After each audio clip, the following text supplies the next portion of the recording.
السلام عليكم ورحمة الله وبركاته. إن الحمد لله نحمده ونستعينه ونستغفره ونعوذ بالله من شرور أنفسنا وسيئات أعمالنا.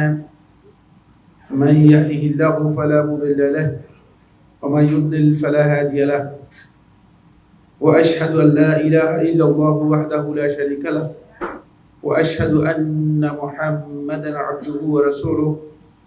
أما بعد، فإن خير الحديث كتاب الله، وخير الهدي هدي محمد صلى الله عليه وسلم، وشر الأمور محدثاتها، وكل محدثة بدعة، وكل بدعة ضلالة، وكل ضلالة في النار. قال الله سبحانه وتعالى في كلامه المجيد: أعوذ بالله من الشيطان الرجيم، والذين جاهدوا فينا لنهدينهم سبلنا وإن الله لمع المحسنين. وقال رسول الله صلى الله عليه وسلم فيما يرويه عن ربه عز وجل: أنا عند ظن عبدي بي، أخرجه البخاري في الصحيح. নাসিহা foundation কর্তৃক আয়োজিত আজকের এই গুরুত্বপূর্ণ বার্ষিক আলোচনা সভার সম্মানিত সভাপতি, নাসিহা ফাউন্ডেশনের সম্মানিত চেয়ারম্যান, আমাদের সকলের পরিচিত শেখ কাউসার হাফেজাহুল্লাহ, নাসিহা ফাউন্ডেশনের সম্মানিত সেক্রেটারি এবং বিভিন্ন পর্যায়ের সম্মানিত দায়িত্বশীল মণ্ডলী, আজকের প্রোগ্রামে উপস্থিত সম্মানিত সুধীমণ্ডলী, সম্মানিত মেহমান উপস্থিতি, বেশিরভাগই আপনারা যেহেতু আল আসরের স্টুডেন্ট, এখানে অনেক কথাই আপনাদের বুঝতে সহজ হবে। একটি সাবজেক্ট আমাকে আলোচনা করতে দেওয়া হয়েছে, উলুউল হিম্মা ফি তানমিয়াতিল উম্মাহ। একটি উম্মাহ এবং জাতি গঠনে উচ্চ আকাঙ্ক্ষা ও লক্ষ্য কতটুকু ভূমিকা পালন করে এবং এই ক্ষেত্রে আমাদের মৌলিক করণীয় বিষয়গুলো কি। শুরুতে আমি এই বিষয়ের উপর আপনাদেরকে দুটি বই পড়ার জন্য অনুরোধ করব, বিশেষ করে নাসিহা ফাউন্ডেশনে যারা আরবি বুঝেন তাদের জন্য সহজ হবে। এই বইগুলো বাংলায় অনুবাদ হয়েছে আমার জানা নেই। একটি হচ্ছে আল হিম্মা তরিকুন ইলাল কিম্মা, আল হিম্মা তরিকুন ইলাল কিম্মা, খুবই গুরুত্বপূর্ণ বই। মোহাম্মদ বিন মুসা শরীফ, ডক্টর মোহাম্মদ বিন মুসা শরীফের লেখা। এটা পড়তে পারেন, খুবই গুরুত্বপূর্ণ বই। এই উম্মার জন্য খুবই ইম্পর্টেন্ট দিক নির্দেশনা এখানে রয়েছে। আরেকটি বই, এটি 1 খণ্ডে লেখা বই, অনেক বড় নয়, ছোট বই। দ্বিতীয় যে বইটি রয়েছে উলুউল হিম্মা ফি সলাহিল উম্মা, সৈয়দ হুসাইন ইবনে আবদুল্লাহ আল আফফানির লেখা, সৈয়দ হুসাইন ইবনে আবদুল্লাহ আল আফফানির লেখা। এই বইটি 7 খণ্ডে লেখা, অনেক বড় বই। এবং এই বিষয়ের উপর, বরং এই বিষয় নয়, ইসলামের মৌলিক বিষয়গুলোর উপর এত গোছানো এবং এত সাজানো বই আর এখনো নেই। এটি সম্ভবত অনুবাদ হয়নি এবং খুবই গুরুত্বপূর্ণ বই। তাহলে আপনারা এই বিষয়গুলো থেকে উপকৃত হতে পারবেন। উলুউল হিম্মা বলতে বোঝায় high ambition, high determination, high target. আপনি আমি জীবন যাপনের ক্ষেত্রে যদি আমার অ্যাম্বিশনটা ক্ষুদ্র হয়, ছোট হয়, সামান্য হয়, তুচ্ছ হয়, তাহলে জীবনের এক পর্যায়ে গিয়ে আমি থেমে যাব, আগাতে পারবো না, সামনে উঠতে পারবো না। প্রত্যেকটি মানুষই চিন্তা করে তার চূড়ান্তে যাওয়া দরকার, একেবারে সর্বোচ্চ শীর্ষে যাওয়া দরকার, শীর্ষস্থানে ওঠা দরকার। এখন যদি কোনো ব্যক্তি টার্গেট থাকে যে আমি যতটুকু আছি ততটুকুই আমার জন্য যথেষ্ট, তাহলে সেই ব্যক্তি আর অ্যাডভান্স করতে পারবে না, সামনে যেতে পারবে না। দুর্ভাগ্যের বিষয় হচ্ছে, আমরা যারা মুসলিম এবং মুমিন রয়েছি, আমরা মনে করেছি যে ইসলাম এবং ঈমান এই যথেষ্ট, আর আগার দরকার নেই, এখানেই অনেক করি, কিন্তু যে আরো আগানোর জায়গা আছে, আরো সামনে যাওয়ার জায়গা আছে, সেই বিষয়গুলো আমাদের মধ্যে কাজ করে না। আসুন কতগুলো গুরুত্বপূর্ণ বিষয় আমরা আপনাদের সাথে শেয়ার করার জন্য চেষ্টা করব। প্রথমে হাই অ্যাম্বিশনের পরিচয়টা কি? পরিচয় হচ্ছে একজন ব্যক্তি তার দায়িত্ব এবং তার উপর অর্পিত যেই কাজ রয়েছে, অথবা তিনি যেই পথে অগ্রসর হচ্ছেন, সেই ক্ষেত্রে তিনি একেবারে চূড়ান্ত যে সীমা আছে ওই সীমাকে টার্গেট করে অগ্রসর হবেন। তাহলে তিনি হাই অ্যাম্বিশনে যেতে পারলেন। উদাহরণ দিয়ে বোঝানোর জন্য বলি, পরীক্ষা দিবেন 1 নম্বর হওয়ার জন্য, 2 নম্বর হওয়ার জন্য নয়। কোন রকম পাশ করলাম। অনেক আছে পরীক্ষা দিয়ে জিজ্ঞেস করে পরীক্ষা কেমন, আলহামদুলিল্লাহ অনেক ভালো হয়েছে। আসলে আলহামদুলিল্লাহ অনেক ভালো হয়েছে, পাশ করবে আর কি। যেমন তার আলহামদুলিল্লাহ ওটা হচ্ছে এটা যে অ্যাম্বিশনটা দুর্বল, লক্ষ্যটা খুবই দুর্বল, খুবই সামান্য, এই কারণে কোন রকম পাশ করে। আর যিনি টার্গেট করেছেন যে আমি প্রথম হতে হবে পরীক্ষায়, এই টার্গেটে পরীক্ষা দিচ্ছেন, তার যদি 1 নাম্বার আনসার কোনো কারণে ছুটে যায়, তার অবস্থা এমন যে সে আসলেই দুর্বল হয়ে যায়, অস্থির হয়ে যায় যে আমার আসলে টার্গেট মনে হয় ফেল হয়ে যেতে পারে। এই কারণে অ্যাম্বিশনটা হতে হবে এই জায়গায়, আমাদের চূড়ান্ত লক্ষ্য যাতে আমি বুঝতে পারি। সেটি জীবনের ক্ষেত্রে হতে পারে, আখলাকের ক্ষেত্রে হতে পারে, আইন জ্ঞান অর্জনের ক্ষেত্রে হতে পারে, এবং দুনিয়ার যেই পদমর্যাদা, দুনিয়ার যে সুযোগ সুবিধার ক্ষেত্রে হতে পারে। সকল ক্ষেত্রেই আমাদের টার্গেট হতে হবে চূড়ান্ত টার্গেট, ক্ষুদ্র টার্গেট নয়। এই কারণেই ওমর ইবনে খাত্তাব রাদিয়াল্লাহু তাআলা আনহু তিনি বলেন, লা তুসাগিরান্না হিম্মাতাক, তুমি তোমার অ্যাম্বিশনটাকে ছোট করো না কখনো। তাহলে ফাইন্নী লাম আরা আকআদ বিরাজুলি মিন সুকুতি হিম্মাতিহি, আমি মানুষদের মধ্যে ওই ব্যক্তিকেই সবচেয়ে বেশি দুর্বল, অক্ষম দেখতে পাচ্ছি, যে তার অ্যাম্বিশনকে, আকাঙ্ক্ষা এবং লক্ষ্যকে সবচেয়ে দুর্বল করে রেখেছে। ফলে মোহাম্মদ আমিন মিশরি একজন বড় লেখক, আপনারা জানেন মনে হয়, তার অনেক লেখা বই আছে। মিন হায়াতি তার একটি বই আছে। মিন হায়াতি এর মধ্যে মোহাম্মদ আমিন উল্লেখ করেছেন, কোনো ব্যক্তি যদি 10 কিলোমিটার হাঁটা টার্গেট করে, তাহলে সে ব্যক্তি অন্তত 5 থেকে 7 কিলোমিটার যেতে পারবে। কিন্তু কোনো ব্যক্তি যদি টার্গেটই করে 2 কিলোমিটার হাঁটা, সে সর্বোচ্চ আধা কিলোমিটার যেতে পারবে। টার্গেট এই জন্য খুবই গুরুত্বপূর্ণ বিষয়। যারা টার্গেট করবে যে আমি এই পর্যায়ে যেতে চাই, যেমন এখানে ডাক্তার সাহেব রয়েছেন, একটা টার্গেট ছিল, ডাক্তার হবেন, একটা লক্ষ্য ছিল। এর জন্য সর্বোচ্চ কিন্তু ত্যাগ করতে হয়েছে, সর্বোচ্চ কষ্ট করতে হয়েছে, প্রত্যেককেই কষ্ট করতে হয়েছে। অনেক ছাত্র জীবনেই আমাদের অনেকেরই চাকরির জন্য বারবার চাপ দেওয়া হয়েছে, কিন্তু আমার একটা টার্গেট ছিল, সেই টার্গেট পর্যন্ত না পৌঁছে আমরা চাকরিতেও যাইনি, চাকরিও নেইনি। টার্গেটকে সামনে রেখে যদি কেউ অগ্রসর হয়, তাহলে সে চূড়ান্তে পৌঁছতে পারবে এবং সেই জায়গায় আসতে পারবে। আল্লাহ সুবহানাহু ওয়া তাআলা কোরআনে কারীমের সূরা আনকাবুতের 69 নম্বর আয়াতের মধ্যে এদিকে ইঙ্গিত দিয়েছেন, ওয়াল্লাযীনা জাহাদু ফীনা, যারা আমার আনুগত্য এবং আমার বিধানের ক্ষেত্রে সর্বোচ্চ প্রচেষ্টা চালাবে, লানাহদিয়ান্নাহুম সুবুলানা, অবশ্যই আমরা তাকে সমস্ত রাস্তা দেখিয়ে দিব, সমস্ত রাস্তা সে পেয়ে যাবে।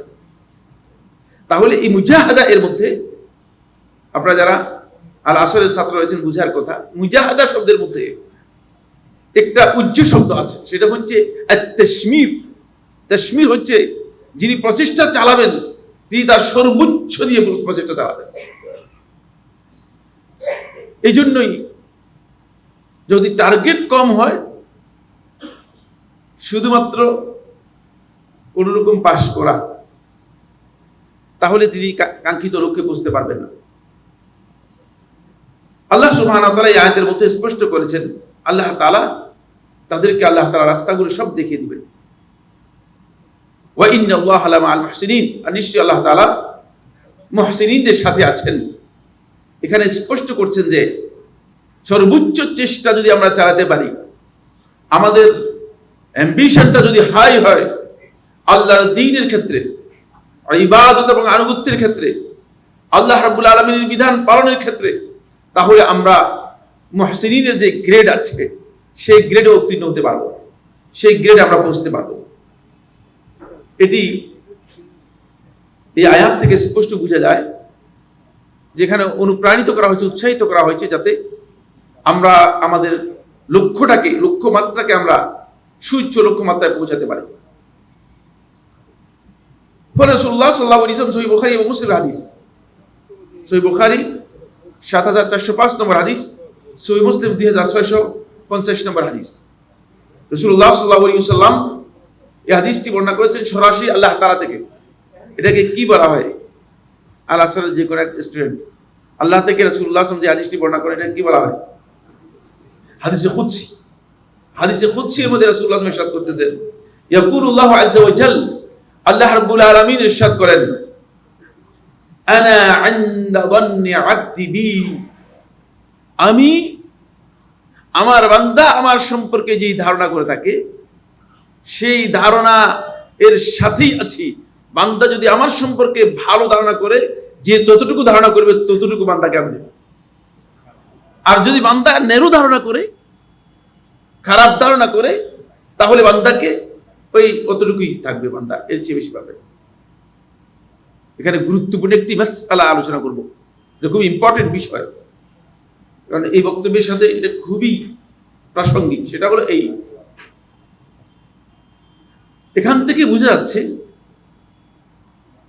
যে আপনি যদি আপনার প্রচেষ্টা, আপনি যদি আপনার আল্লাহ রাব্বুল আলামিনের প্রতি আপনার যেই ধারণা আছে সেটাকে যদি আপনি সুউচ্চ লক্ষ্যে পৌঁছাতে পারেন, হাই অ্যাম্বিশনে যেতে পারেন, তাহলে আল্লাহ সুবহানাহু ওয়া তাআলা আপনাকে সেই জায়গায় পৌঁছে দিবেন।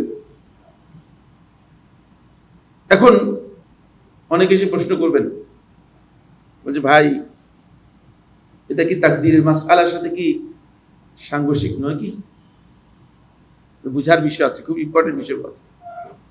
তাকদীরের মাসআলা এর সাথে কি সাংঘর্ষিক কিনা? না, মোটেও সাংঘর্ষিক নয়। খুব ভালো করে খেয়াল করুন, যারা তাকদীরের মাসআলাকে দলিল হিসেবে গ্রহণ করে, বলে যে আল্লাহ তাআলা তাকদীরে যা লিখেছে তাই হয়ে যাবে, বসে থাকে, এরা তাকদীর অস্বীকারী এবং এটি হারাম। আবার বলছি, খুব ইম্পর্টেন্ট বিষয়।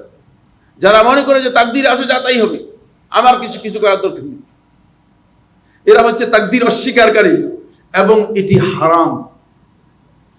সমস্ত উলামায়ে কেরাম ঐক্যমতে সাব্যস্ত হয়েছে। তাকদীরের বিষয়ে আমাদেরকে জানতে হবে, ঈমান আনতে হবে, কিন্তু আমল করার আগে তাকদীরকে দলিল হিসেবে পেশ করা এটি হারাম, মুশরিকরা করেছে।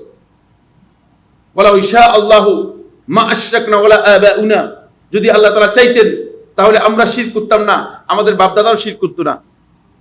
মুশরিকদের দলিল, এই দলিল ইসলামে গ্রহণযোগ্য নয়।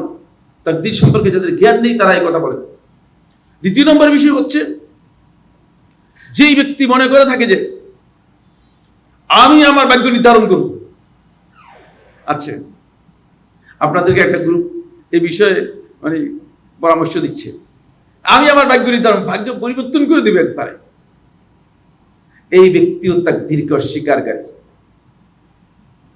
তাকদীরকে সত্যিকার ভাবে সেই বিশ্বাস করবে যে ব্যক্তি মনে করবে যে আমার সর্বোচ্চ চেষ্টা করলেই আল্লাহ তাআলা সর্বোচ্চটুকু আমাকে দেবেন, সে হচ্ছে তাকদীরে বিশ্বাসকারী। এই জন্য রাসূলুল্লাহ সাল্লাল্লাহু আলাইহি ওয়াসাল্লাম সহিহ বুখারী প্রথম হাদিসের মধ্যে, এই হাদিসটা খুব ভালো করে আপনারা হয়তো পড়েছেন, আমি জানি না, কিন্তু হাদিসের একটি গুরুত্বপূর্ণ বিষয় রয়ে গেছে দ্বিতীয় লফজের মধ্যে, ওয়া ইন্না লিকুল্লি ইমরিইন মা নাওয়া, আর ভালো করে জেনে রাখো প্রত্যেকটা ব্যক্তি সেটাই তার জন্য বরাদ্দ হবে, সেটাই সে পাবে, মা নাওয়া, যেটা সে নিয়ত করেছে। সুবহানাল্লাহ। এখন প্রসঙ্গত একটি উদাহরণ দেব। সময় আমার মনে হচ্ছে সময়ের দিকে লক্ষ্য রেখে আমার কথা বলতে হবে, অন্যথায় বেশি সময় বলতে পারবো না। একটি গুরুত্বপূর্ণ উদাহরণ দিব। বিদায় নেহার মধ্যে হাফেজ ইবনে কাসির দিমাশকি রহমতুল্লাহ উল্লেখ করেছেন, মামলুকিদের শাসন আমলে নজমুদ্দিন আইয়ুব রহমতুল্লাহ আলাই, তিনি ছিলেন তখনকার সরকারের সেনাবাহিনীর প্রধান। দীর্ঘদিন পর্যন্ত নজমুদ্দিন আইয়ুব রাহিমাহুল্লাহ তাআলা তিনি বিবাহ করেন না। তখনকার জামে দিমাশকের বড়, যেটাকে সবচেয়ে বড় মসজিদ হিসেবে প্রসিদ্ধ ছিল, সিরিয়ার রাজধানী দিমাশকের বড় মসজিদ, বড় জামে মসজিদের ইমাম যিনি ছিলেন, ইমাম জাম্মাল আলী রহমতুল্লাহ আলাই, তিনি বললেন যে নজমুদ্দিন তুমি বিয়ে করে না কেন?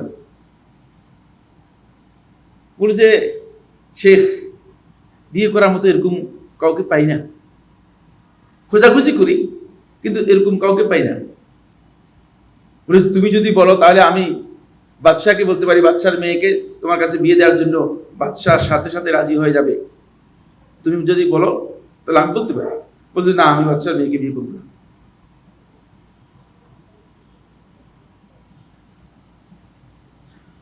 বললো যে তাহলে কাকে বিয়ে করবে? বলে আমার একটা টার্গেট আছে, একটা অ্যাম্বিশন আমার রয়েছে। সে অ্যাম্বিশন হচ্ছে এই, আমি এমন একজন নারীকে বিয়ে করতে চাই যে নারীকে বিয়ে করার পরে সে, ওই নারী আমার হাত ধরে আমাকে আল্লাহ রাব্বুল আলামিনের জান্নাত পর্যন্ত পৌঁছে দেবে, এবং পাশাপাশি ওই নারী এমন একটি সন্তান জন্ম দিবে যেই সন্তানের হাতে আল্লাহ রাব্বুল আলামিন এই ক্রুসেডদের হাত থেকে বাইতুল মুকাদ্দাসকে মুক্ত করে দেবে। তাহলে কি বলতেছো? এটা কি বলতেছো? এটা আদৌ কি পসিবল? আদৌ কি সম্ভব? কি বলতেছো? বলে দেখেন, আমার এই টার্গেট, এটা কঠিন টার্গেট, অনেক ভাবে তিনি চেষ্টা করলেন, হলো না। এক ভদ্র মহিলা এর জন্য প্রস্তাব নিয়ে আসা হলো, একটা খুব ভালো মানের সুপুরুষ সেনাবাহিনীর শেখের কাছে। শেখ মহিলাকে বোঝালেন যে এ সবচেয়ে ভালো একজন লোক, তার কাছে তাকে বিয়ে করো। বলে শেখ না, আমি এই ব্যক্তিকে বিয়ে করবো না। কেন? না, একে বিয়ে করবো না।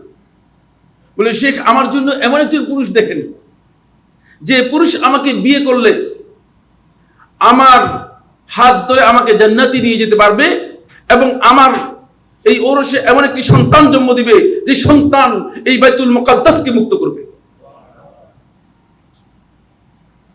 বললেন যে এটা তো সম্ভব না। কিন্তু নজমুদ্দিন আইয়ুবকে বলা সম্ভব না, কারণ হচ্ছে এই ধরনের লেভেলের নারীকে কি বিয়ে করবে কিনা নজমুদ্দিন আইয়ুব? খুব নিচু লেভেলের। নজমুদ্দিন আইয়ুবের কাছে গিয়ে শেখ প্রস্তাব দিলেন যে একটা মহিলা পাওয়া গেছে, তুমি যে কন্ডিশন, তুমি যেই বিশাল উচ্চ অভিলাষ বলেছ, এই ধরনের চিন্তা অধিকারী, বলেছে শেখ আমি বিয়ে করব। বিয়ে করেছেন। অনেক লম্বা ঘটনা আলোচনা করার বিষয় নয়, আপনারা বিদায় নেহার মধ্যে দেখে নেবেন, বিস্তারিত পেয়ে যাবেন। সেই এম্বিশন পূরণ হয়েছে। সালাউদ্দিন আইয়ুবী রহমতুল্লাহ আলাইহির জন্ম হয়েছে এই সংসারের মধ্যে, নজমুদ্দিন আইয়ুবের সংসারের মধ্যে। শেষ পর্যন্ত সালাউদ্দিন আইয়ুবীর মাধ্যমে আল্লাহ রাব্বুল আলামিন ক্রুসেডদের হাত থেকে এই বাইতুল মুকাদ্দাসকে মুক্ত করে দিয়েছেন। এই জন্য আমি আজকে হাই এম্বিশনের এই আলোচনার শুরুতে এই উদাহরণটা নিয়ে এসেছি, যাতে করে আমরা বুঝতে পারি আসলে কোনো ব্যক্তি যদি চায় তার অ্যাম্বিশনটাকে, তার লক্ষ্যটাকে যদি সুউচ্চ করতে পারে, বড় করতে পারে, হাই করতে পারে, তাহলে অবশ্যই সে একটা টার্গেটে বুঝতে পারবে। কিন্তু আমাদের দুর্ভাগ্য হচ্ছে এই, আমরা যখন মনে করেন ফাউন্ডেশন শুরু হয়, যখন মাদ্রাসা শুরু হয়, কিছু সংখ্যক ভাই আসেন, এসে প্রথমেই নেগেটিভ কথা শুরু করেন। বলছে ভাই এগুলো পারবেন? এগুলো আদৌ সম্ভব? সম্ভব নয় এমন কিছু তো পৃথিবীতে হবে না, ঠিক না? সম্ভব যেটা সেটাই তো মানুষ করবে। এই জায়গাগুলোতে আমাদেরকে খেয়াল রাখতে হবে। টার্গেট যদি আমরা নিতে পারি তাহলে অবশ্যই আমরা একটা গন্তব্যে পৌঁছতে পারবো। আপনারা শুনেছেন যে নাসিয়া ফাউন্ডেশন 1 বছরের মাথায় 1 কোটির উপর মানে টাকা মানুষদেরকে দিয়েছে, বিতরণ করেছে। প্রতিষ্ঠার আগে কি 1 কোটি টাকা যাচ্ছে ফাউন্ডেশন কেউ দিয়েছে? দিয়ে নেই। সুতরাং এই জন্য অ্যাম্বিশনটা এত গুরুত্বপূর্ণ যে যেই ব্যক্তি টার্গেট নেবে, টার্গেট নিয়ে যখন সামনের দিকে অগ্রসর হবে, আল্লাহ রাব্বুল আলামিন তার জন্য পথ উন্মুক্ত করে দিবেন। লানাহদিয়ান্নাহুম সুবুলানা, তাদের জন্য আমার রাস্তাগুলো আমি দেখিয়ে দিব, খুলে দিব, ওপেন করে দিব। আসুন, ফলে এখান থেকে আমাদের গুরুত্বপূর্ণ কতগুলো বিষয় শিক্ষা রয়েছে আজকের আলোচনার মধ্যে। এই হাই অ্যাম্বিশনের জন্য আল্লাহ সুবহানাহু ওয়া তাআলা যাতে করে যাদের মনোবল সুচ্ছ মনোবল রয়েছে, আল্লাহ রাব্বুল আলামিন ওই সুচ্ছ মনোবলের অধিকারী লোকদেরকে অনুসরণ করতে নির্দেশ দিয়েছেন। গোটা আল্লাহর সৃষ্টি আদম সন্তান সবাইকে, স্পেশালি নবী এবং রাসূলদেরকে। সূরা আহকাফের 35 নম্বর আয়াতের মধ্যে আল্লাহ সুবহানাহু ওয়া তাআলা বলেন, ফাসবির কামা সাবারা উলুল আজমি মিনার রুসুল ওয়ালা তাস্তাজিল লাহুম কাআন্নাহুম ইয়াওমা ইয়ারাউনা মা ইউআদুন লাম ইয়ালবাসু ইল্লা সাআতাম মিন নাহার বালাগুন ফাহাল ইউহলাকু ইল্লা আল কওমুল ফাসিকুন। এই আয়াতের মধ্যে আল্লাহ সুবহানাহু ওয়া তাআলা ইরশাদ করতেছেন, হে রাসূল, আপনি উলুল আজম সুদৃঢ় প্রত্যয়ের অধিকারী রাসূলগণ যেভাবে ধৈর্য ধারণ করেছেন, ঠিক তাদের অনুসরণ করে ধৈর্যের মানদণ্ড উত্তীর্ণ হন। তাদের কথা বলা হয়েছে এই জন্য, কারণ তাদের টার্গেট ছিল হাই, তাদের অ্যাম্বিশন ছিল হাই। এই জন্য আপনি অনুসরণ করবেন আপনার চেয়ে লো স্ট্যান্ডার্ডের, তাহলে আগাতে পারবেন না। আপনি টার্গেট করবেন যে আমি উপরের দিকে কিভাবে যেতে চাই, তাহলে যারা ওই উপরে গিয়েছে, ওই উপরের পথে পৌঁছেছে, তাদেরকে আপনাকে অনুসরণ করতে হবে। এটি আল্লাহ তাআলা বলেছেন। 2, এই কারণে আল্লাহ সুবহানাহু ওয়া তাআলা আমাদেরকে প্রতিযোগিতা করতে বলেছেন, নির্দেশ দিয়েছেন, অনুপ্রাণিত উৎসাহিত করেছেন, যাতে করে আমরা ওই সর্বোচ্চ টার্গেট নিয়ে প্রতিযোগিতা করতে পারি।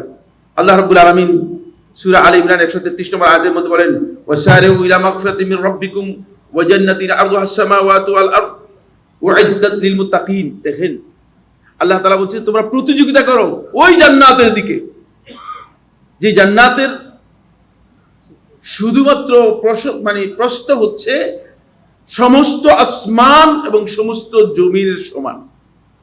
এই জন্য প্রতিযোগিতা করতে আল্লাহ তাআলা বলেছেন। দৈর্ঘ্য আল্লাহ তাআলা বলেন নেই, প্রস্থ হচ্ছে এতটুকু। কত বিশাল এই জান্নাত! এখানে প্রতিযোগিতার কথা বলা হয়েছে কেন? অনুপ্রাণিত করা হয়েছে। কারা প্রতিযোগিতা করে? কারা প্রতিযোগিতা করে? যারা প্রতিযোগিতা করে বিজয় হতে পারে তারা। এই জন্য আপনার যদি টার্গেট ক্ষুদ্র হয়, তাহলে আপনি প্রতিযোগিতায় আসবেন না। যে স্টুডেন্ট বসে আছে প্রতিযোগিতায় আসে না, আপনি নিশ্চিত যে স্টুডেন্টের সমস্যা আছে, এ টার্গেটে বসতে পারবে না। এই জন্য প্রতিযোগী ছাত্র যারা আছে তাদেরকে দেখবে যে সব সময় ট্যালেন্ট হয়, সব সময় অগ্রগামী হয়, অ্যাডভান্স হয়, উপরের দিকে উঠতে পারে। এই জন্য আল্লাহ সুবহানাহু ওয়া তাআলা দ্বীনের কাজেও আল্লাহ রাব্বুল আলামিন জান্নাতের জন্য পর্যন্ত প্রতিযোগিতা করতে আমাদেরকে বলেছেন। শুধু কি তাই না, আরো অন্যগুলোর মধ্যে বলেছেন। সূরা সাফফাতের 61 নম্বর আয়াতের মধ্যে বলেছেন, লিমিসলি হাযা ফালইয়ামালিল আমিলুন। আল্লাহ তাআলা সূরা আল মুত্তাফফিফিনের 26 নম্বর আয়াতের মধ্যে বলেছেন, ওয়া ফি যালিকা ফালিয়াতানাফাসিল মুতানাফিসুন। তাই এই প্রতিযোগিতার জন্য আল্লাহ সুবহানাহু ওয়া তাআলা আমাদেরকে বারবার উৎসাহিত করেছেন। আসুন, 3 নম্বর পয়েন্ট হচ্ছে, ফলে আমরা জানি যে এই কাজের জন্য আমাদেরকে এই যে আমার লক্ষ্যকে সর্বোচ্চ করে প্রতিযোগিতায় এগিয়ে যাওয়ার জন্য, অ্যাডভান্স করার জন্য কোনো সময় নির্ধারিত নেই। আমাদের কাছে আসে অনেকে, আল আসরে নিশ্চয়ই আসছে, কোনো সন্দেহ নেই, বলছে আমরা কি এখন পড়তে পারবো কিনা? আপনাকে পড়তে নিষেধ করছে কে? পড়তে পারবেন না কেন? ঠিক না, পড়া তো নিষেধ নাই, মৃত্যু পর্যন্ত পড়ার সময় রয়েছে। এই কাজের জন্য সময় নির্ধারিত নয়। আপনি এটা মনে করার কোনো সুযোগ নেই যে এর জন্য সময় নির্ধারিত।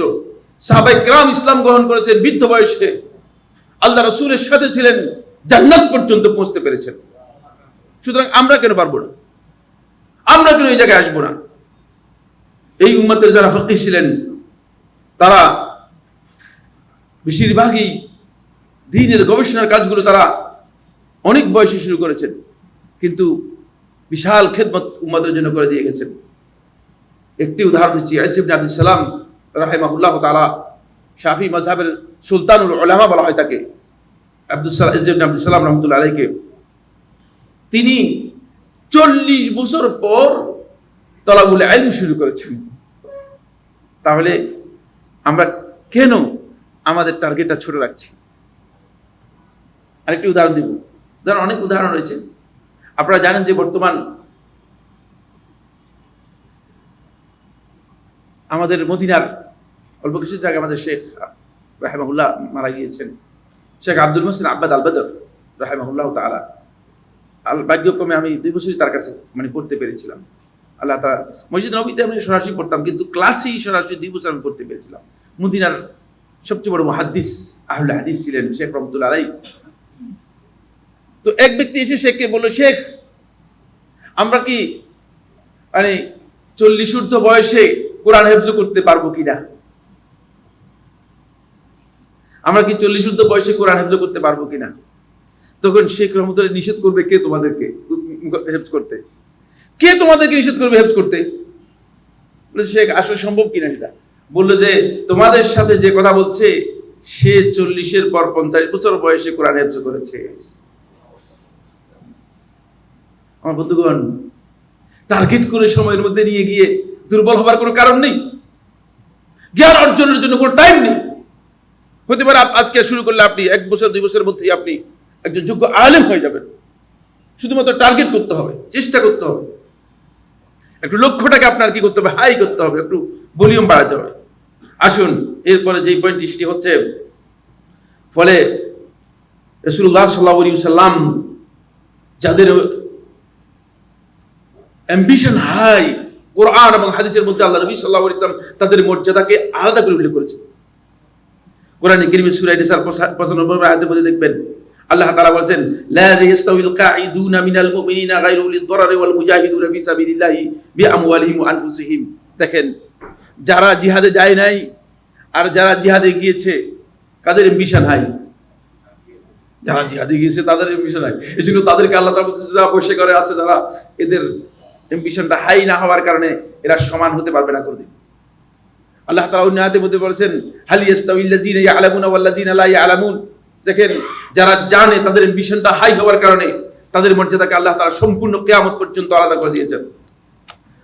এরপরে যে পয়েন্টটি আমরা আলোচনা করব সেটা হচ্ছে, বন্ধুগণ, এই কারণেই আল্লাহ রাসূল সাল্লাল্লাহু আলাইহি ওয়াসাল্লাম প্রত্যেকটা ক্ষেত্রে, যদিও সেটা দুনিয়ার ক্ষেত্র হয়, প্রতিযোগিতামূলক কাজ অথবা দুনিয়ার কাজ, প্রত্যেকটা ক্ষেত্রেই আল্লাহ রাসূল সাল্লাল্লাহু আলাইহি ওয়াসাল্লাম আমাদেরকে সর্বোচ্চ এবং চূড়ান্ত পর্যায়ের যে স্টেজ রয়েছে, চূড়ান্ত পর্যায়ের যে জায়গা রয়েছে, সেই জায়গাতে যাওয়ার জন্য উৎসাহিত অনুপ্রাণিত করেছেন। ইমাম আহমদ ইবনে হাম্বল রাহমাতুল্লাহ তার মুসনাদে বর্ণনা করেন, আনাস ইবনে মালিক রাদিয়াল্লাহু তাআলা থেকে তিনি বলেন, রাসূলুল্লাহ সাল্লাল্লাহু আলাইহি ওয়াসাল্লাম ইরশাদ করেছেন, ইন কামাতিস সাআতু, যদি কিয়ামত কায়েম হয়ে যায়, ওয়া বিয়াদি আহাদিকুম ফাসিলাতুন, আর তোমাদের কোন ব্যক্তির হাতে একটা চারা গাছ থাকে, ফাইন ইসতাতা আল্লা ইয়াকুমা হাত্তা ইয়াগরিসাহা ফালিয়াফআল, যদি দেখে যে এখনো কিয়ামত হয়ে যায় নাই, এটা গাছটা রোপণ করতে পারবে, সে যেন রোপণ করে দেয়। দেখেন, এটা তো ভয়ঙ্কর একটা জায়গা, ভয়ঙ্কর একটি জায়গা। ফলে আল্লাহ রাসূল সাল্লাল্লাহু আলাইহি ওয়াসাল্লাম এই হাই অ্যাম্বিশন ছিলেন যে রাসূলুল্লাহ সাল্লাল্লাহু আলাইহি ওয়াসাল্লাম ইন্তেকাল হয়ে যাচ্ছে, এমন সময় আল্লাহ রাসূল সাল্লাল্লাহু আলাইহি ওয়াসাল্লাম একজনকে দাওয়াত দিয়ে ইসলাম কবুল করিয়েছেন। ইহুদি গোলাম, আপনারা জানেন নিশ্চয়ই, এই ঘটনা জানেন। এবং রাসূলুল্লাহ সাল্লাল্লাহু আলাইহি ওয়াসাল্লাম মৃত্যুর সময় বলতেছিলেন, আলহামদুলিল্লাহিল্লাযী আনকাযাকা বি মিনান নার, সে আল্লাহ তাআলার প্রশংসা যে আল্লাহ রাব্বুল আলামিন তোমাকে আমার মাধ্যমে জাহান্নামের আগুন থেকে বাঁচিয়ে দিল। দেখতে পেয়েছেন, খুব ইম্পর্টেন্ট বিষয়। এই কারণেই আমাদের এই বিষয়টা আমার বন্ধুগণ খুবই গুরুত্ব দিয়ে বুঝতে হবে। এরপরে রাসূলুল্লাহ সাল্লাল্লাহু আলাইহি ওয়াসাল্লাম আরেকটি হাদিসের মধ্যে বলেন, হাদিসটি ইমাম তাবারানী মুআজ্জামুল কবীরের মধ্যে বর্ণনা করেছেন, হাসান ইবনে আলী রাদিয়াল্লাহু আনহু তিনি বলেন, ইন্নাল্লাহ তাআলা ইউহিব্বু মা, আল্লাহ তাআলা প্রশংসা করেন যে মানুষ বড় বিষয়গুলো যেন মানুষ আল্লাহর কাছে চায়। এই জন্য রাসূলুল্লাহ সাল্লাল্লাহু আলাইহি ওয়াসাল্লাম বলেছেন, যখন আল্লাহর কাছে জান্নাত চাইবে তখন কি চাইবে? ফিরদাউসুল আলা চাইবে। দেখছেন, আমরা মনে মনে বলছি কিরে ফেরদাউস আলার কথা বলে কেন? এটাই হাই অ্যাম্বিশনের কথা। কারণ হচ্ছে ছোট যাবেন কেন আপনি? আপনি বলবেন যে আল্লাহ আমাকে একটা রুটি দেন, এটা চাইবেন কেন আপনি? আপনি চাইবেন যেটা চাওয়া দরকার সেটা যাবে, চূড়ান্ত চাওয়া। কারণ যার কাছে চাইছেন তিনি সবটাই দিতে পারেন, সবটাই দিতে পারেন। সুতরাং তার কাছে সেই পর্যায়ের জিনিস চাইবেন। আর আল্লাহ তাআলা পছন্দ করেন ছোট ছোট ক্ষুদ্র ক্ষুদ্র জিনিস, তুচ্ছ তাচ্ছিল্যের জিনিস যেগুলো আছে সেগুলোকে পছন্দ করেন, সেগুলো মানুষের কাছে বেশি প্রিয়। মানুষ মনে করে যে কোনো রকম একবেলা খাওয়া, এক কিছু থাকা, একটা ঘর, একটা বাড়ি হলেই শেষ। আসলে এটা যে কিছুই না, কারণ এগুলো কোনোটাই তার মালিকানা দিতে হবে। শত চেষ্টা করেও এর মালিকানা নিতে পারবে না। মৃত্যুর পর এর মালিকানা রাখার কোন সুযোগ আছে কিনা? কোন সুযোগই নেই, প্রশ্নই আসে না। আসুন, এই হাই হাই অ্যাম্বিশনের জন্য, অ্যাম্বিশনটাকে আমাদের লক্ষ্যমাত্রাকে সর্বোচ্চ করার জন্য যেই তিনটি কাজ আপনাকে সহযোগিতা করবে, এক নম্বর কাজ হচ্ছে আপনি আপনাকে যে দায়িত্ব দেওয়া হয়েছে অথবা গোটা উম্মার হকের ব্যাপারে আপনি পরিপূর্ণরূপে সচেতন হতে হবে। একটা দায়িত্ব দেওয়া হয়েছে আপনাকে, সচেতনতা নেই, কোনো আগ্রহই নেই। বেশিরভাগ লোক এমনই দেখা যায়, দায়িত্বশীলকে মানে ঠেঙ্গাইতে ঠেঙ্গাইতে, টেলিফোন করতে করতে আরেক দায়িত্বশীল অবস্থা শেষ হয়ে যায়। দায়িত্ব যখন আপনার কাছে আসবে আপনি মনে করবেন যে এটা দায়িত্বশীল আমি, সেখানে আপনাকে পরিপূর্ণ সচেতন হতে হবে। তাহলে আপনি সে কাজ যেভাবে পালন করা দরকার সেভাবে পালন করতে পারবেন।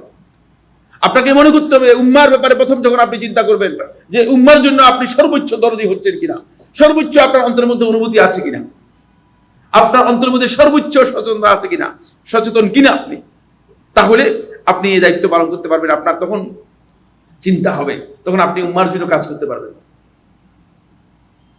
আমরা বেশিরভাগ লোকই, শব্দটা বাংলা হয়ে গেছে স্বার্থপর, স্বার্থ নিজ হওয়ার কথা ছিল, ঠিক না? হওয়ার কথা ছিল কি স্বার্থ নিজ, কিন্তু হয়ে গেছে কি স্বার্থপর। আসলে স্বার্থপর নয়, নিজের স্বার্থের জন্য আমরা কি করি, কাজ করে থাকি। ফলে নিজের স্বার্থের জন্য কাজ করার কারণে আমাদের কন্ডিশনটা এমন হচ্ছে যে আমরা সবসময় নিজের বেনিফিটটাকে অগ্রাধিকার দিই, উম্মার বেনিফিটকে অগ্রাধিকার দেই না। 2 নম্বর পয়েন্ট, বন্ধুগণ, যারা মনোবলের দিক থেকে সুচ্ছ মনোবলে পৌঁছতে পেরেছে এবং যারা নিজেদের টার্গেট এবং লক্ষ্যকে সুচ্ছ টার্গেটে পরিণত করতে পেরেছে, তাদের সাথে আপনার একটা যোগসূত্র তৈরি হতে হবে, সেতু বন্ধন হতে হবে। তাহলে আপনার মনোবল বেড়ে যাবে। আপনি যান মানে তালাশ করে করে থেকে ওই বিদ সেই বিদ, কদুবিদ, লাউবিদ যারা আছে তাদের পেছনে পেছনে ঘুরে, তাহলে আপনি কি করতে পারবেন না, ওই টার্গেটে পৌঁছতে পারবেন না। এই কারণেই যিনি চান যে তার অবস্থার পরিবর্তন করবেন, তাহলে তাকে ওই টার্গেটে যারা পৌঁছতে পেরেছে তাদের দিকে তাকাবেন, তাহলে তিনি ওই জায়গায় পৌঁছতে পারবেন। আমাদের কাছে এই ধরনের মডেল আছে, আছে কি নাই? আছে আমাদের কাছে এই ধরনের মডেল। সামনে কিছু উদাহরণ দিব, সময় নেই তো এই জন্য বেশি উদাহরণ দিতে পারবো না, আমার সময় কম হয়ে গিয়েছে, আমার যেতে হবে খুব দ্রুত। 3 নম্বর পয়েন্ট হচ্ছে যেটা, সেটা হলো এই,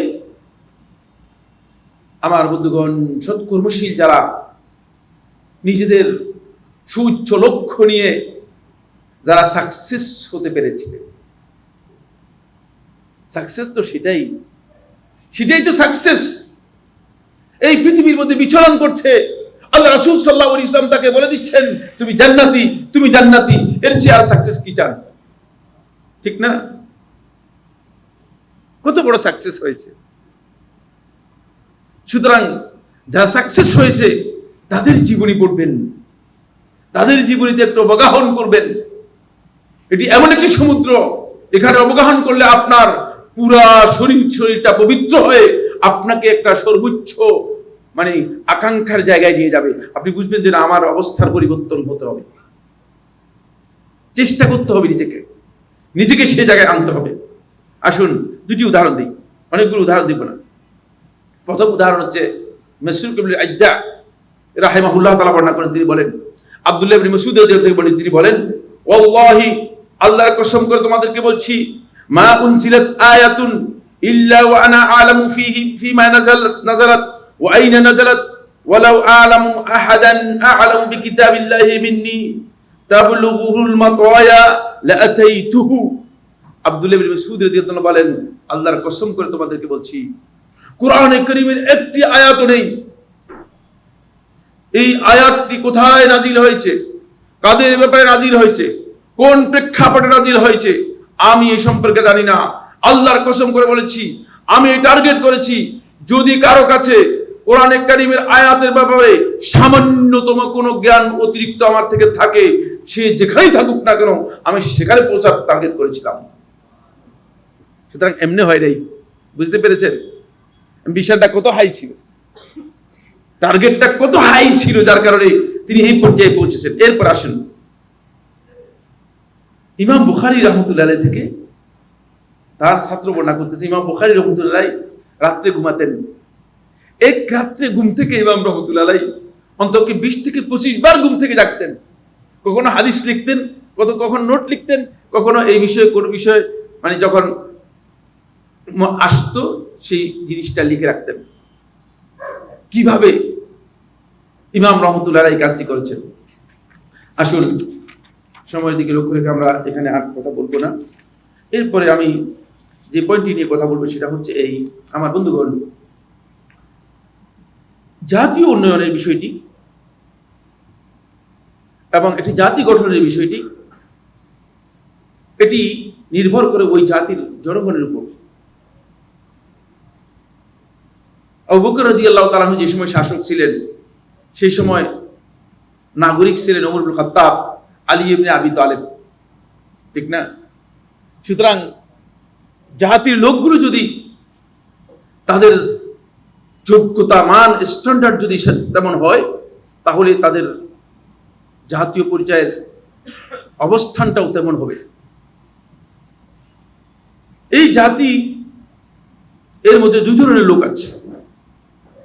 জাতীয় উন্নয়নের জন্য প্রথম যেই আমাদের অ্যাম্বিশন থাকতে হবে, যে লক্ষ্য আমাদেরকে নিতে হবে, সেটা হচ্ছে এই যে দুই দল লোককে আমাদেরকে টার্গেট করতে হবে। আমরা টার্গেট করি উল্টা দিকে। টার্গেট করতে হবে দুই দল লোককে। একটি হচ্ছে আলেম সমাজকে টার্গেট করতে হবে, দ্বিতীয় হচ্ছে তরুণ ও যুবকদেরকে টার্গেট করতে হবে। আলেম সমাজকে টার্গেট করতে হবে, যার কারণ হচ্ছে আলেমরাই শুধুমাত্র সঠিক রাস্তা দেখাতে পারে। কিন্তু এখন সবচেয়ে দুর্ভাগ্যের বিষয় হচ্ছে, আমাদের এই জাতির কথা যদি আমরা ধরি, তাহলে আলেমরা এখানে সবচেয়ে বেশি নিগৃহীত। আলেমদেরকে মনে করা হয় থাকে যে এরা কিচ্ছু বুঝে না, কিন্তু কিচ্ছু না বুঝলেও তো আপনি খেয়াল রাখেন আলেমদের সন্তান সবচেয়ে বেশি, আপনার সন্তান কম, তাহলে কিছু বুঝে মনে হচ্ছে। এটা জাস্ট একটু বললাম আর কি। আলেমরা বুঝে। আপনি আলেমদের মানকে ক্ষুদ্র করার জন্য, আলেমদের অবস্থানটাকে ক্ষুদ্র করার জন্য আপনি জাতিকে ধোঁকা দিচ্ছেন। এই জাতিকে যদি সত্যিকার পুনর্গঠন করতে হয়, পুনর্জীবিত করতে হয়, এবং তাদেরকে যদি সত্যিকার মানে উত্তীর্ণ করতে হয়, তাহলে আলেমদেরকে এখানে স্পেস দিতে হবে, সুযোগ দিতে হবে, যে আলেমরা জাতিকে আলোকবর্তিকা দিতে পারবে। কারণ আলেমরাই হচ্ছে একমাত্র এই জাতির জন্য আলোকবর্তিকা। এই কারণে আল্লাহ রাব্বুল আলামিন উলুল আমরের মধ্যে আল্লাহ সুবহানাহু ওয়া তাআলা সূরা আন-নিসার 59 নম্বর আয়াতের মধ্যে উলুল আমরের তাফসীরের মধ্যে সমস্ত আহলুত তাফসীর একমত হয়ে বলেছেন যে আলেমরা এখানে অন্তর্ভুক্ত হবে। কারণ হচ্ছে আলেমদের দিক নির্দেশনা ছাড়া উম্মাহ কোনোদিন চলতে পারে না, উম্মাহ চলতে পারে না, আসলে চলতে পারে না। ফলে এই জন্যই এখন সমস্যা, এই যে পুরা উম্মার সমস্যাটা এই জায়গায় কিন্তু বিরাজ করতেছে। দ্বিতীয় টার্গেট হচ্ছে তরুণদেরকে টার্গেট করতে হবে। আপনি বৃদ্ধদেরকে টার্গেট করতেছেন, মরে যাবে কয়েক বছর পর, এরকম লোককে টার্গেট করলে এই জাতিকে গঠন করার তার তো অ্যাম্বিশন পুরোটাই লেস হয়ে গেছে অনেক আগেই। তরুণদেরকে দিতে হবে, তরুণদেরকে, কারণ তরুণরা অবস্থার পরিবর্তন করার জন্য সহায়ক ক্ষমতা শক্তি রাখে। আল্লাহ তাআলা তাদেরকে উদ্দেশ্য করেছেন। ফলে আপনি দেখেন রাসূলুল্লাহ সাল্লাল্লাহু আলাইহি ওয়াসাল্লামের সাথে যখন ইসলাম গ্রহণ করেছেন আবু বকর রাদিয়াল্লাহু আনহু তরুণ ছিলেন। ইসলাম গ্রহণ করেছেন আবু বকর রাদিয়াল্লাহু আনহু তরুণ ছিলেন। রাসূলুল্লাহ সাল্লাল্লাহু আলাইহি ওয়াসাল্লামের সাথে ইসলাম গ্রহণ করেছেন বিলাল ইবনে রাবাহ রাদিয়াল্লাহু তাআলা, তিনি তরুণ ছিলেন। মুসআব ইবনে উমাইর রাদিয়াল্লাহু আনহু তরুণ ছিলেন। একেবারেই তরুণ, একদল তরুণ নিয়ে আল্লাহ রাসূল সাল্লাল্লাহু আলাইহি ওয়াসাল্লাম ইসলামের এই দাওয়াতি মিশন শুরু করেছেন। ফলে এই কারণেই বিজয় তরুণরা থাকলে অতি দ্রুত আল্লাহ সুবহানাহু ওয়া তাআলা ওই জায়গায় বিজয় দিয়ে দেন। এত লম্বা সময় বিজয়ের জন্য প্রয়োজন হয় না, খুব বেশি সময় নেই 23-14 বছর এর মাথায় আল্লাহ সুবহানাহু ওয়া তাআলা ইসলামের বিজয় এমনভাবে দিয়েছেন যে রাসূলুল্লাহ সাল্লাল্লাহু আলাইহি ওয়াসাল্লামকে গোটা মক্কা জাজিরাতুল আরবের যত মানুষ আছে তারা সবাই এখন রাসূলুল্লাহ সাল্লাল্লাহু আলাইহি ওয়াসাল্লামকে একটু গণনা করার মধ্যে নিয়ে এসেছে, না আর বাইরে রাখার সুযোগ নেই। আমার বন্ধুগণ, জাতির উন্নয়ন ও পুনর্গঠনে টার্গেট নির্দিষ্ট করতে হবে। টার্গেটটা কি? এদেরকে কি বানাতে চাচ্ছেন? এটা হাই অ্যাম্বিশনের গুরুত্বপূর্ণ দিক। আপনার লক্ষ্যটা কি? আসলে কি বানাতে চাচ্ছেন এদেরকে? টার্গেট যদি আপনার এমন হয় যে আপনি একদল আমলা তৈরি করবেন, কর্মচারী তৈরি করবেন, কর্মচারীর জন্য ঠিকই আছে, কর্মচারীর জন্য ঠিক আছে। ফলে পুরো একাডেমিক সিস্টেমটাই, আপনারা আমার উপর রাগ করেন না, আমার এই বক্তব্য রাগ করলে আমি ক্ষমা আগেই চেয়ে দিচ্ছি। পুরো একাডেমিক সিস্টেমটাই মূলত একদল কেরানিয়ার আমলা তৈরি করার জন্য করা হয়েছে, এরা আর কিছুই হয়নি। কি আমলা তৈরি করবেন? আমলা তৈরি করার জন্য করেছেন টার্গেট, তাহলে আমলাই তৈরি করবেন। যদি আপনি মনে করেন যে একদল দুর্নীতিবাজ লোক তৈরি করবেন, তাহলে আপনার সেই টার্গেট হবে। দুর্নীতির ফাঁকফোকর কোথায় কোথায় পাওয়া যায় এগুলো সব তাদের রপ্ত করা আছে, সবটাই জানে। এই টার্গেট যদি করেন, যদি আপনি টার্গেট করেন যে একটা প্রতিহিংসা পরায়ণ জনবল, জনশক্তি অথবা প্রজন্ম তৈরি করবেন, তাহলে এটা ঠিক আছে। হিংসা বিদ্বেষ না, এদের মধ্যে সম্প্রীতি আছে না, এদের মধ্যে মানবিকতা আছে না, এদের মধ্যে ভালোবাসা আছে না, এদের মধ্যে ইসলামের কোন চেতনা আছে, দ্বীনের কোন চেতনা আছে। আরো আশ্চর্যের বিষয় হচ্ছে যেটা সেটা হলো এই যে আজকের দিন পর্যন্ত এই টার্গেট করা হয়নি যে এই জাতির জন্য আপনি কি তৈরি করবেন, কিভাবে তৈরি করবেন। প্রায় 54 বছর পর্যন্ত কারিকুলাম চেঞ্জ করতেছেন আর চেঞ্জ করতেছেন। গত বছরও চেঞ্জ করেছেন, আগের বছর কি ব্যাপারটা কি, মানে আপনার কারণটা কি, এগুলো কি চিন্তা করেন, এগুলো ভাবার বিষয় আছে। আপনারা আজকের প্রোগ্রাম নিশ্চয়ই বুঝতে পেরেছেন যে জাতি গঠনের জন্য যে জিনিসটা মূল উপাদান, সেখানেই বড় ধরনের গ্যাপ রয়ে গিয়েছে। এদের কি শিক্ষা দিচ্ছেন? এই কারণে সিলেবাস করেছেন কি? এই সিলেবাস কিছুই আমাদের জানা নেই। তার কারণ হচ্ছে যারা এগুলো করছেন তারা আসলেই নিজের থেকে করেন না, তারা এজেন্ডা নিয়ে করেন। যদি এজেন্ডা নিয়ে করেন তাহলে ওই আপনি এজেন্ডাই বাস্তবায়ন করবেন, আপনি আসলে প্রকৃত জিনিস বাস্তবায়ন করতে পারবেন না। ফলে জাতির জন্য দরদি হয়, জাতির জন্য দরদি হলে জাতির এই অবস্থা কোনোদিন হতো না। 3 নম্বর পয়েন্ট হচ্ছে যে সেটা হলো এই নির্দিষ্ট সংস্কার ও দাওয়াতের কর্মসূচি থাকতে হবে। না সংস্কারের কর্মসূচি আছে, না দাওয়াতের কর্মসূচি। আপনার কি সংস্কার আপনার চাচ্ছেন? আপনি এখানে একটা সংস্কারের স্লোগান শোনা যায়, এখন একটা ভালো সংস্কারের কিন্তু দৃশ্যমান কোনো সংস্কার দেখাও যায় না। এই সংস্কার কি? স্বপ্নের মাধ্যমে দেখছে কিনা এই সংস্কারটা? কারণ কেউ কেউ দিন পেয়েছে নাকি রাত স্বপ্নের মাধ্যমে। এখন এখানকার সংস্কার মনে হয়, আরে বাবা, সংস্কার হয়তো সংস্কারের মূলনীতি ইসলাম দিয়েছে, সংশোধনের মূলনীতি ইসলাম দিয়েছে, সেই সংশোধনের পদ্ধতি ধরে তারপরে সংস্কার হবে। সেই দাওয়াতি কর্মসূচি আপনার থাকতে হবে। আপনি সেই কর্মসূচি যদি ঘোষণা করেন তাহলে আপনি ওই জায়গা থেকে মানুষগুলোকে শিরক, কুফর, অন্যায়, জুলম, দুর্নীতি, সকল প্রকার অন্ধকার থেকে একমাত্র আলোর দিকে নিয়ে আসতে পারবেন। আসেন বিদায় নেহার নবম খণ্ডে 619 পৃষ্ঠায় যখন কাদেসিয়ার যুদ্ধে পারস্য সম্রাটের সেনাপ্রধান রুস্তুমের কাছে রবি ইবনে আমের রাদিয়াল্লাহু তাআলা গেলেন, তখন রবি ইবনে আমের রাদিয়াল্লাহু তাআলাকে তারা বলল, ওই পারস্য সম্রাটের যারা সেনাবাহিনী ছিল তারা বলল, ক্বালু লাহু মা জাআ বিকুম, কি ব্যাপার তোমরা এসে আমাদের যুদ্ধ করতেছো কেন? মা জাআ বিকুম, কি হলো তোমাদের, আমাদের সাথে যুদ্ধ করতেছো কেন? দেখেন টার্গেট ঠিক আছে কিনা, টার্গেট ঠিক থাকলে কি বলে দেখেন।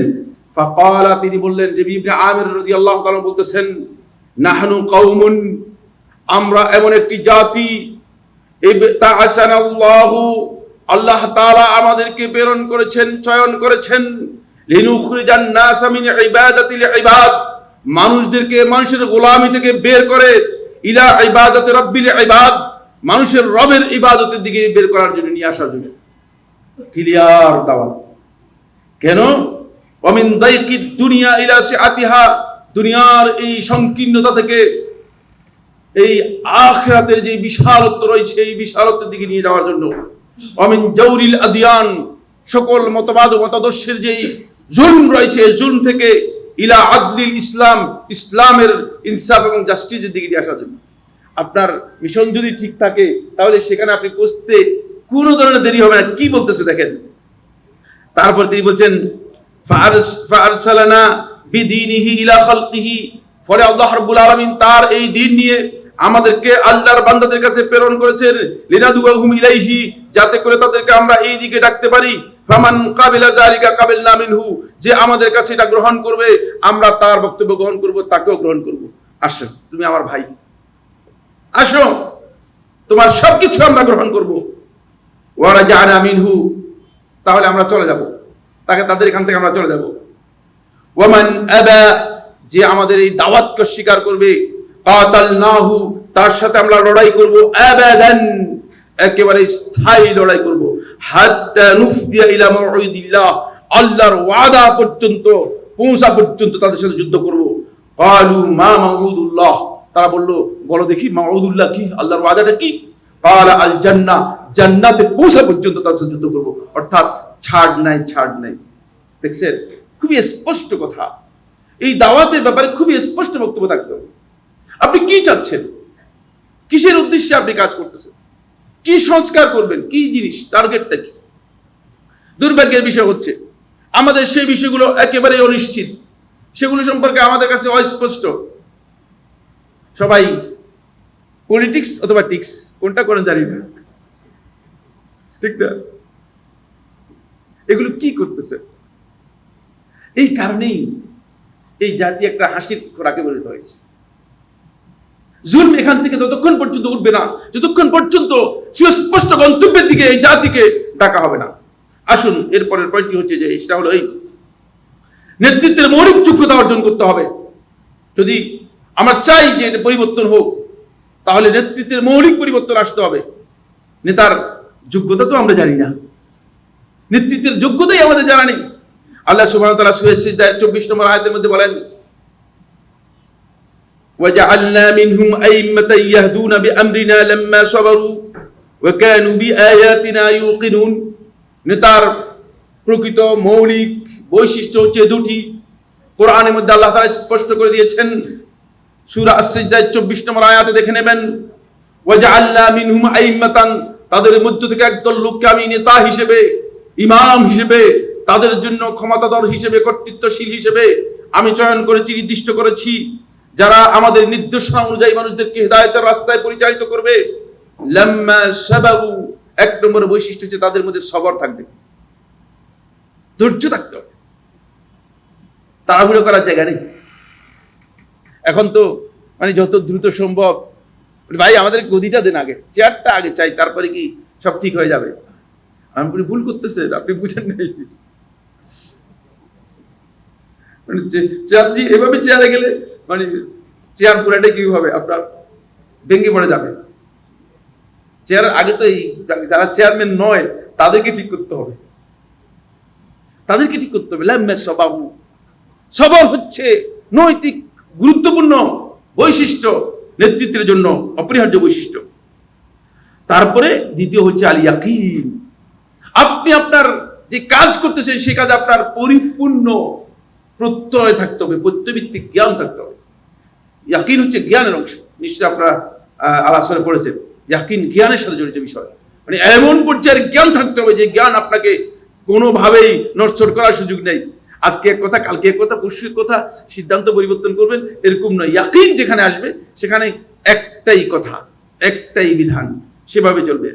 ফলে এই আয়াতকে সামনে রেখে খুব ভালো করে খেয়াল করুন, ইমাম শেখুল ইসলাম ইবনে তাইমিয়া রাহমাতুল্লাহ, ইমাম আহমদ বিন হাম্বল রাহমাতুল্লাহ থেকে বর্ণনা করেন, তিনি বলেন যে এই আয়াতকে সামনে রেখে উলামায়ে কেরাম কথা বলেছেন, বিসসবরি ওয়াল ইয়াকিন তুনালুল ইমামাতু ফিদ-দ্বীন। দ্বীনের নেতৃত্ব এবং কর্তৃত্ব পাওয়ার জন্য দুটি বৈশিষ্ট্য, একটি হচ্ছে সবর আর একটি হচ্ছে ইয়াকিন। সবর এবং ইয়াকিন থাকলে তাহলে অবশ্যই আপনি নেতৃত্ব পাবেন। নেতৃত্ব আপনি পাবেনই। মজুর ফতোয়ার 3 নম্বর খণ্ডের 353 নম্বর পৃষ্ঠায় বিস্তারিত আলোচনা হয়েছে। ফলে আমার বন্ধুগণ,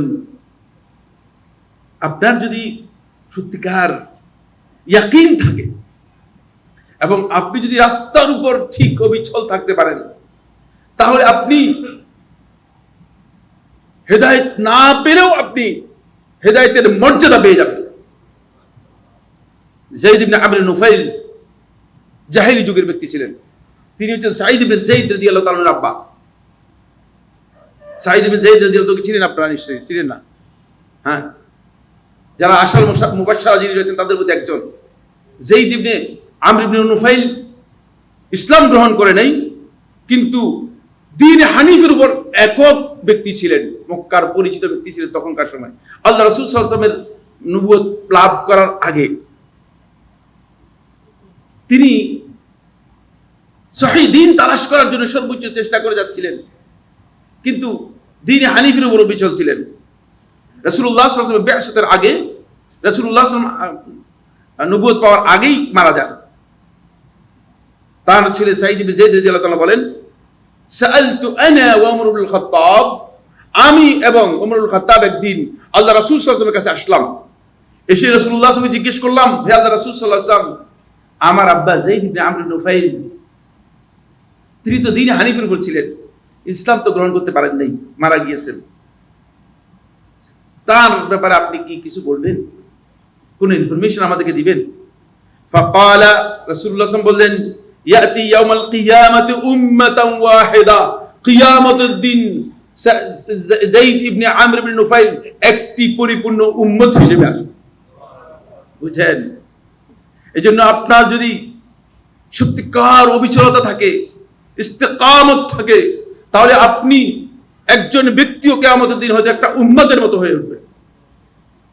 যেহেতু তিনি মক্কায় এই কথা ঘোষণা করে দিয়েছেন যে আমি একাই দ্বীন হানিফের উপর আছি, তোমরা দ্বীন হানিফের উপর নেই। আসুন এরপরে পয়েন্ট আলোচনা করে সময় শেষ করে দিব। শেষ। এরপরে যে পয়েন্টটি গুরুত্বপূর্ণ সেটা হচ্ছে, বন্ধুগণ, উম্মতের খায়রিয়াতের বৈশিষ্ট্য উম্মতের মধ্যে থাকতে হবে। উম্মত গঠন করার জন্য এই উম্মার সবচেয়ে গুরুত্বপূর্ণ একটা পরিচয় আল্লাহ তাআলা করেছেন কোরআনের মধ্যে, আপনারা জানেন। সূরা আল ইমরানের 110 নম্বর আয়াত, এখানে এই উম্মার একটা পরিচয় করে দিয়েছেন আল্লাহ তাআলা। কুনতুম খায়রা উম্মাতিন উখরিজাত লিন-নাস তা'মুরুনা বিল মা'রুফি ওয়া তানহাউনা আনিল মুনকারি ওয়া তু'মিনুনা বিল্লাহ। এই উম্মতের অন্যতম গুরুত্বপূর্ণ পরিচয় হচ্ছে এই যে এই উম্মতের খায়রিয়তের পরিচয় হচ্ছে তারা 3টি মৌলিক কাজ করবে। তাহলে তারা মানুষের জন্য নিজেদের ডেডিকেশনটাকে এস্টাবলিশ করতে পারবে, ডেডিকেটেড হতে পারবে। উখরিজাত লিন-নাস, মানুষের কল্যাণ করার জন্য তাদেরকে বের করা হয়েছে, তাদেরকে আল্লাহ রাব্বুল আলামিন সৃষ্টি করেছেন। 1 নম্বর হচ্ছে তা'মুরুনা বিল মা'রুফ, মানুষদেরকে ভালো কাজে নির্দেশ দিবে। মা'রুফ একেবারেই হারিয়ে গিয়েছে। ভালো কাজ মা'রুফের মধ্যে সবচেয়ে শ্রেষ্ঠ মা'রুফ হচ্ছে আল্লাহ তাআলার তাওহীদ, এর উপরে আর কোনো মা'রুফ নেই। কিন্তু আল্লাহ তাআলার তাওহীদই নষ্ট হয়ে যাচ্ছে। সুতরাং আমরা কি আসলে আমর বিল মা'রুফ করতেছি কিনা? আপনারা চুপ আছেন কেন? আমরা করতেছি তো। করলে তাহলে আল্লাহ তাআলার তাওহীদ কিভাবে মুসলমানদের মধ্যে নষ্ট হচ্ছে? সর্বোচ্চ যে গ্রেড সেটাই নষ্ট হয়ে যাচ্ছে। আমর বিল মা'রুফ আসলে আমরা করতেছি না। তারপরে ওয়া তানহাউনা আনিল মুনকার, মুনকার থেকে তোমরা মানুষদেরকে বারণ করবে, নিষেধ করবে। সবচেয়ে নিকৃষ্টতম মুনকার হচ্ছে আল্লাহ তাআলার সাথে শিরক করা। আজকে মুসলিম সমাজের মধ্যে শিরক এত ব্যাপক হয়ে গিয়েছে যে এমনকি আলেম ওলামা দ্বীনের নামে শিরক করতেছে। কিন্তু কই আমরা, আমাদের অবস্থানটা কোথায়? তারপরে ওয়া তুমিনুনা বিল্লাহ, আল্লাহর প্রতি ঈমান আনবে। এই বৈশিষ্ট্য যদি আমাদের মধ্যে থাকে তাহলে আমরা উম্মার যে খায়রিয়তের ব্যাপারে আল্লাহ সুবহানাহু ওয়া তাআলা বলেছেন যে উম্মত শ্রেষ্ঠ উম্মত হিসেবে আমরা নিজেদেরকে তৈরি করতে পারবো। কিন্তু কই শ্রেষ্ঠ উম্মতের এই বৈশিষ্ট্য আজকে তো উম্মতের কাছে নেই। আজকে উম্মতের কাছে নেই, উম্মতের দায়িত্ব পালন করতেছে না। এখন এই দায়িত্ব পালন না করে যদি আপনি মনে করেন যে আপনি উম্মাকে অনেক কিছু করে ফেলবেন, অনেক পরিবর্তন করে ফেলবেন, আদৌ কি অনেক পরিবর্তন করতে পারবেন?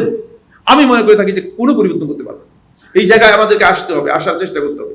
এরপরে যে পয়েন্ট সেটা হলো এই, আমার বন্ধুগণ, উম্মার জন্য এমন একটা শিক্ষা উম্মার জন্য নিশ্চিত করতে হবে যে শিক্ষায় উম্মা তার আকীদা, বিশ্বাস, তারপরে সভ্যতা, সংস্কৃতি, ঐতিহ্য লালন এবং ধারণ করতে পারে এমন একটি শিক্ষা উম্মার জন্য নিশ্চিত করতে হবে। যখনই শিক্ষা ব্যবস্থার কথা বলা হয় তখনই শিক্ষা ব্যবস্থার মধ্যে চিন্তা করা হয়ে থাকে যে কিভাবে মানে এইসব বাদ দিয়ে একটা শিক্ষা কারিকুলাম তৈরি করা যায়। তাহলে এটা আদৌ কি এই উম্মার জন্য গঠন করার কোনো দিক আছে? এই টার্গেট কি আদৌ কি উম্মার মানে সর্বোচ্চ সুউচ্চ লক্ষ্যে পৌঁছবে, উম্মাকে পৌঁছাবে? প্রশ্নই আসে না। আপনি যদি গোলামী শিক্ষা টার্গেট করেন তাহলে গোলামী তৈরি করবেন, গোলামী তৈরি করবেন। কোন উম্মাকে যদি তার মনোবলের দিক থেকে উচ্চ মনোবলের তৈরি করতে হয় তার অবশ্যই তার মূল ঐতিহ্যে তাকে যাতে করে নেওয়া যায় সেই টার্গেট তাকে দিতে হবে। তাহলে সেই জায়গায় মানে অবশ্যই নিজেকে তৈরি করতে পারবে, পরিগঠন করতে পারবে। আজকে এই জায়গায় আমাদের সবচেয়ে বড় সমস্যা সেটা হলো এই, বন্ধুগণ, কোনো পরিবর্তন আমরা দেখছি না। এখন মানুষের মধ্যে এখন সেই অ্যাওয়ারনেস তৈরি করতে হবে যাতে করে মানুষগুলো বুঝতে পারে যে আমাদের অবস্থার পরিবর্তন হতে হলে আমি আমার ঐতিহ্য এবং আমার আকীদা বিশ্বাসের উপর শক্তিশালী কিনা, সেই লক্ষ্য আমার ঠিক আছে কিনা, এটা আমাকে নিশ্চিত হতে হবে। অন্যথায় অন্য কোনো পন্থায় আপনি কোনো পরিবর্তন আনতে পারবেন না। আমার বন্ধুগণ, এরপরে যে পয়েন্টটি সেটা হলো এই, আপনাকে মৃত্যু পর্যন্ত এই মুসলিম উম্মাহকে মৃত্যু পর্যন্ত তারা হকের উপরে যেন অবিচল থাকতে পারে, অনড় থাকতে পারে, তাদের এই অবস্থায় রাখাটা এটা হচ্ছে উচ্চ আকাঙ্ক্ষার এবং উচ্চ লক্ষ্যের একমাত্র দাবি। কারণ আপনি মৃত্যু পর্যন্ত যদি ঠিক না থাকেন, মৃত্যুর আগে যদি কোনো কারণে শয়তান আপনাকে পথভ্রষ্ট করে দিতে পারে তাহলে আপনার সবটাই বরবাদ, সবটাই নষ্ট হয়ে যাবে। এই জন্য আল্লাহ তাআলা কোরআনের মধ্যে বলেছেন, ইয়া আইয়ুহাল্লাযীনা আমানু তাকুল্লাহা হাক্কা তুকাতিহি ওয়া লা তামুতুন্না ইল্লা ওয়া আনতুম মুসলিমুন। দেখেন, মৃত্যু পর্যন্ত ওয়া লা তামুতুন্না ইল্লা ওয়া আনতুম মুসলিমুন। সূরা বাকারা 132 নম্বর আয়াতের মধ্যে আল্লাহ তাআলা বলেন, ওয়াসা বিহা ইব্রাহিম, ইব্রাহিম এই ওসিয়ত করেছেন, বানিহি তার সন্তানদেরকে, ও ইয়াকুব, ইয়াকুব এই ওসিয়ত করেছেন তার সন্তানদেরকে, ইয়া বানিয়া, হে আমার সন্তানরা, ইন্নাল্লাহা আস্তাফা লাকুমুদ-দ্বীন, আল্লাহ তাআলা তোমাদের জন্য এই দ্বীনকে মনোনীত করেছেন। ফালা তামুতুন্না ইল্লা ওয়া আনতুম মুসলিমুন, সুতরাং তোমরা মুসলিম না হয়ে মারা যাবে না। মৃত্যু পর্যন্ত যদি আপনি আপনার মূল ধনের উপর, আপনার মূল ঐতিহ্যের উপর, মূল চেতনা আকীদা বিশ্বাসের উপর যদি অবিচল থাকতে পারেন তাহলে আপনি দেখবেন যে আপনি সাকসেস, আপনার টার্গেট আপনি সাকসেস হয়ে গেছে। সমস্যা হচ্ছে এই জায়গায়, এখানে কতগুলো প্রশ্ন রয়েছে। সেই প্রশ্নগুলো হচ্ছে, এক যে প্রশ্ন সেটা হলো এই যে আমরা তাড়াহুড়ো করে বেশি গঠনের চেয়ে অর্জনটাকে অগ্রাধিকার দিচ্ছি, তাড়াহুড়া করে বেশি। উমর খাত্তাব রাদিয়াল্লাহু আনহু আসলেন, রাসূলুল্লাহ সাল্লাল্লাহু আলাইহি ওয়াসাল্লাম কাবার আঙ্গিনায় বসে আছেন। বললেন যে আল্লাহ রাসূল সাল্লাল্লাহু আলাইহি ওয়াসাল্লাম, আলাসনা আলা হক, আমরা কি হকের উপর নাই? তাহলে আমাদের অবস্থা এমন কেন? আমাদেরকে মারছে আর মারছে, আমরা তো বিপদগ্রস্ত। আপনি আমাদের জন্য কাফেরদের বিরুদ্ধে বদদোয়া করেন। তখন রাসূলুল্লাহ সাল্লাল্লাহু আলাইহি ওয়াসাল্লাম বললেন, ইন্নাকুম কওমুন তাস্তাজিলুন, আর তোমরা এমন একটা জাতি, তোমরা তাড়াহুড়া করতেছো। ওমর, এমন একদিন আসবে যেদিন এই মক্কা থেকে সারআ পর্যন্ত একজন নারী একা হেঁটে যাবে, উত্তক্ত টিচ করার মতো থাকবে না। সময় আসবে, কিন্তু তোমাদেরকে অপেক্ষা করতে হবে। আমার বন্ধুগণ, আমরা গঠনের চেয়ে অর্জনটাকে বেশি অগ্রাধিকার দেওয়ার কারণে আমাদের মধ্যে সেই জায়গায় আমরা যেতে পারছি না। এই জন্য উম্মাহকে যদি গঠন করতে হয়, তাহলে গঠন করার জন্য রাসূলুল্লাহ সাল্লাল্লাহু আলাইহি ওয়াসাল্লামের সিরাত থেকে, রাসূলুল্লাহ সুন্নাহ থেকে পথগুলো আমাদেরকে জানতে হবে। এখানে যাদের পথ জানা আছে তাদের কাছ থেকে পথ দিতে হবে। দুর্ভাগ্যের বিষয়, রাস্তায় এক ব্যক্তি দাঁড়িয়ে আছে, আপনারা এখানে যারা আরবি পড়ছেন আপনারা জানেন ইয়া রাজুলান খুজ বিয়াদি, এটা পড়ানো হয়েছে না? হ্যাঁ, ইয়া রাজুলান খুজ বিয়াদি পড়ানো হয়েছে কিনা? কোন উদাহরণ দেওয়া হয়েছে? এটা কিসের উদাহরণ জানা আছে? ভুলে গেছেন? যাই হোক, পরে নিশ্চয়ই খেয়াল করবে। রাস্তায় একজন ব্যক্তি দাঁড়ানো আছে, অন্ধ ব্যক্তি বলতেছে ইয়া রাজুলান খুজ বিয়াদি। কোন মানুষ আসো কিনা রাস্তায়? অন্ধ ব্যক্তি, আমার হাতটা ধরে রাস্তাটা আমাকে পার করে দাও। কারণ সেই ব্যক্তি কি চেনে না? রাস্তা চেনে না। এখন আপনি গিয়ে বলতেছেন ভাই আপনি এখানে দাঁড়িয়ে আছেন, আপনি একটু আমাকে বলেন তো কোন দিকে যাব।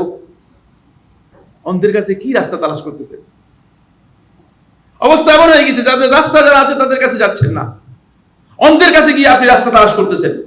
বলে অন্ধ আপনাকে কি রাস্তা দেখাচ্ছে? যে রাস্তা দেখাচ্ছে সেই রাস্তা দিয়ে আপনি আদৌ কি আপনার গন্তব্যে পৌঁছতে পারবেন? আদৌ কি আপনার অভিষ্ট লক্ষ্যে পৌঁছতে পারবেন? আমার বন্ধুগণ, না না।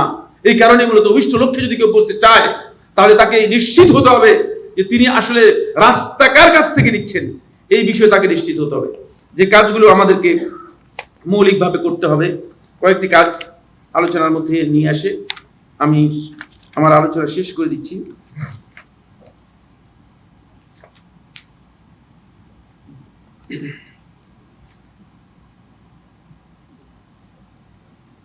এর জন্য আসলে মৌলিক কাজ অনেক। তার মধ্যে